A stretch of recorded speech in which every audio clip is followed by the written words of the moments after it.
This is a certified Acheeto classic. So nickisnotgreen is a YouTuber that I beefed with in the past over some different things, and he ended up blocking me on Twitter a while ago. This was like last year. And you know, to his credit, I'll give credit where it's due. His channel definitely has blown up since then. His second channel is now at like 740k subs, so good for him. I can't take that away from him. He has been working hard. He's been doing daily uploads, and that's something that I just have to show respect to. Now, last time I spoke about him, it was a video called This YouTuber Sucks, where I talked about his history of trying to deplatform creators. I believe I touched on 4 different creators that nickisnotgreen singled out and said should be banned from their respective platforms. And the message of the video was basically saying that you can hate anyone you want on the internet, but the moment you start talking about banning people, then you're getting into some dangerous territory because, like yourself, Nick, these people use the internet and their platforms as a source of income. This is a job for them. When you make videos saying that these creators should ostensibly be fired from their job, you're setting a very dangerous and unhealthy standard that being banned and being deplatformed and striked should be commonplace and should happen more frequently on the internet, when myself and many others hold the position that bannings and such should be less common than they are now. Now, transport to present day, Nick has been keeping busy with, you know, kind of daily commentary slop. Pretty much the same thing that I do, except he uses a face cam so people think it's higher effort. But a few weeks ago, nickisnotgreen dropped a video called Super Mega's Response and What We've Learned. A video where he talks about some very serious allegations that involve several other creators, but throughout the video he comes across totally apathetic and also admits that he doesn't care about the facts of the situation. Now, you might be asking, why would someone ever admit that when they're talking about allegations that they don't care about the facts of the allegations? Well, Nick believes that because it was his friend coming forward with these allegations that he wasn't going to look into the facts. You know, despite that, I've still received several comments on the original video claiming that I put out my video about Lex without waiting for Super Mega to respond, and that I was taking a side before hearing everybody's sides. And I thought I made this clear before, but of course I'm going to take the side of a personal friend of mine when she comes out with a story about her own. This isn't like an online, like, normal thing where I look at all the facts and I make a decision. No, my friend was a and never felt like she was able to be heard. And obviously, I believe her word. The first thing I want to say is you can believe what somebody says and also look into it more. If your friend makes allegations toward a certain creator, you can believe what they're saying, but still look into them. Maybe he thinks that looking for more information and finding all of the facts makes him seem like he doesn't trust what the girl is saying. But I'm sorry, that's a totally retarded way to look at this. If I tell my friend there's no school tomorrow, he's still gonna look at his email to confirm that there's no school tomorrow. It's not that he doesn't trust me, he just wants to verify my claim by cross-referencing it with other things, other sources. And it's not a big deal when we're talking about something like, is there school tomorrow? But when we're talking about people's lives and their reputations as not only creators on the internet, but as human beings that are seen by hundreds of thousands of people, you should be expected to verify things that your friend is saying. I know that she's your friend and you're gonna trust her story,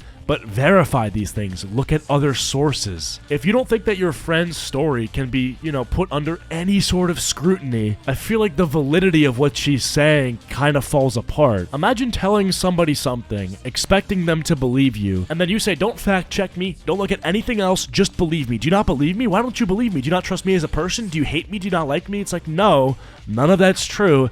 I just want to, you know, verify. There is no way where I would look at that situation and hear her story. And do people think that just legitimately she just wants to outright lie about the way they treated her for no reason? I don't really understand where people are coming from when they call me a liar with an agenda and they call her a liar with an agenda. Where do you guys think we're coming from? You think we're like a part of the Illuminati or something? It is so ignorant to sit there and say that you don't know why anyone would ever be skeptical of an allegation. Rewind literally a few months. Look at what happened with Quite. That guy had a false allegation put in front of him. He was being accused of some stuff that was heinous. If you were friends with the person that was falsely accusing Quite, would you just, again, not look at the facts? Would you have been on the quite cancel train, I can think of like 10 reasons why people make false allegations. As a matter of fact, I'll give you a few. And just so you know, people can make false allegations not out of malice. Obviously, sometimes people just have a personal vendetta against someone. They're jealous or they're envious against them.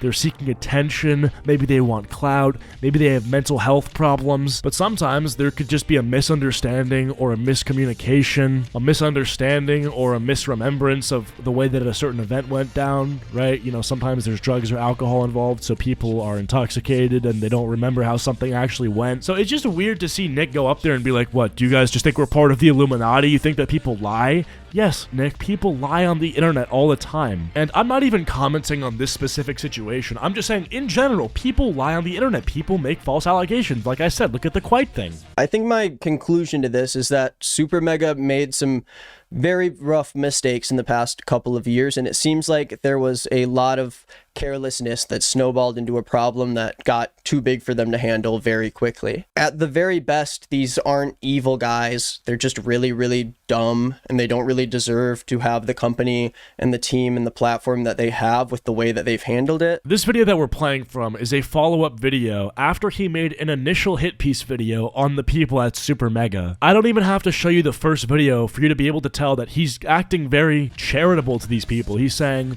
you know, at best, they're nice people, and maybe they just made some mistakes. When in his first video on these people, he was way more vicious. He was way more agenda-driven, trying to cancel these people. It was a hit piece. And now in this video, he's standing there with his tail in between his legs, acting like, well, yeah, I messed up, guys, but I was coming from the right place. I was just helping my friend. Like, maybe you should have looked at all the facts before making a video. Maybe you should have heard multiple perspectives. And just so you know, in the initial video where he talks about this situation, he completely muddies the water for what he's actually talking about. In a video where he's talking about his friend's alleged assault, he's also talking about why Super Mega's music is bad, why their humor is bad, and all these other things that have nothing to do with the situation. At one point in the video, he plays a clip of one of the guys from Super Mega getting punched in Creator Clash, literally to make the point to say, oh, look at this guy get punched. Doesn't he deserve it, dog? Matt getting the